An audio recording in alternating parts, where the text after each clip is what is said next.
Admiral Reinhard Scheer had been ordered not to risk his ships against the full British fleet. But by mid-1916, the pressure to do something was intense.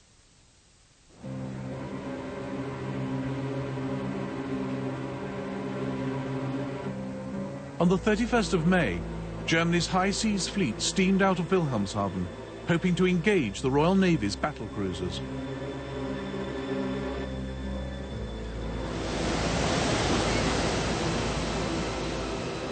But the British were one jump ahead.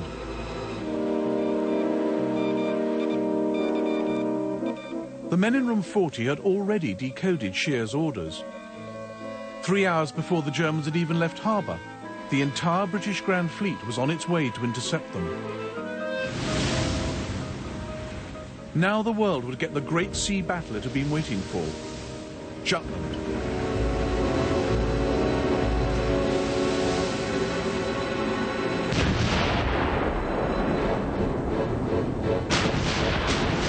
It was a titanic clash.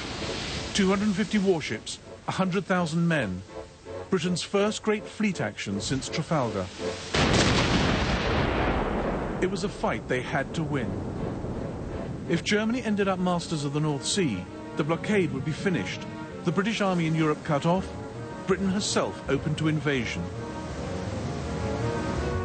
Admiral John Jellicoe was, Winston Churchill said, the only man who could lose the war in an afternoon.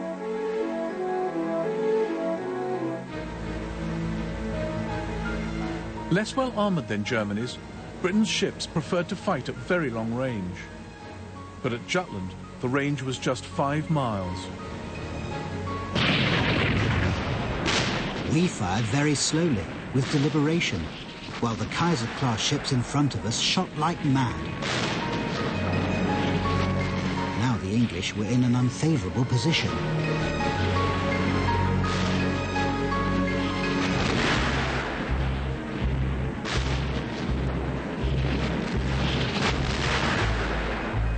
Our first shot hit the bridge of a German destroyer and blew it to hell. Shells fell all around us, and what with ships sinking and dying and dead bodies floating about, it made one shiver at the sight of it. At 4:30 p.m, the battlecruiser Queen Mary was hit by a shell which exploded in the ship's magazine. A horrible sight it was. First, an enormous height of dull red flame, followed by a great mass of black smoke, amongst which was the wreckage thrown in all directions. The blast was tremendous. Admiral Beatty watched from HMS Lion. There seems to be something wrong with our bloody ships today.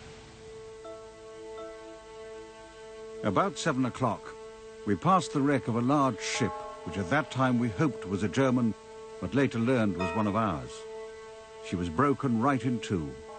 The bow and stern were sticking up about 50 feet and quite independent. But the British had the Germans outgunned and outnumbered.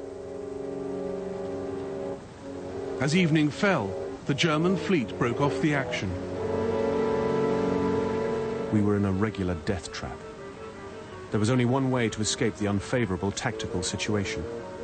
Turn the line about and withdraw on the opposite course. We had to get out of this dangerous enemy envelopment.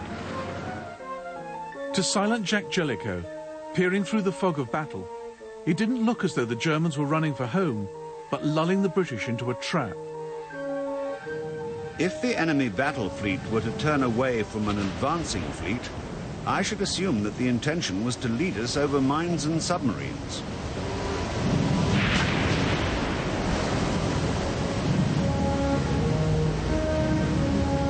So Jellicoe ordered the British to turn as well, away from their vulnerable foe.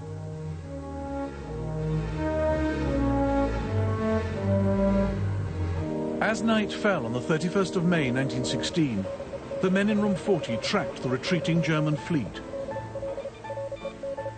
They passed its positions on to the Royal Navy, giving Jellicoe a last chance to finish the Germans off. But the Royal Navy failed to catch them, and the German fleet made it home. During the night, telegrams arrived giving the estimated losses of the English, which are 2 to 3 in our favor. The Kaiser was therefore able to announce at breakfast, "We have won a great victory in the North Sea."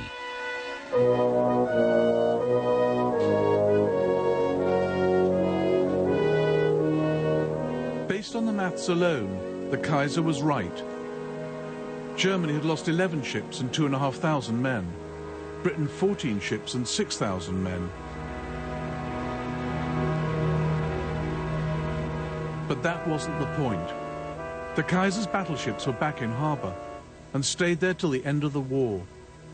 The British fleet still ruled the North Sea, ever more tightening the blockade.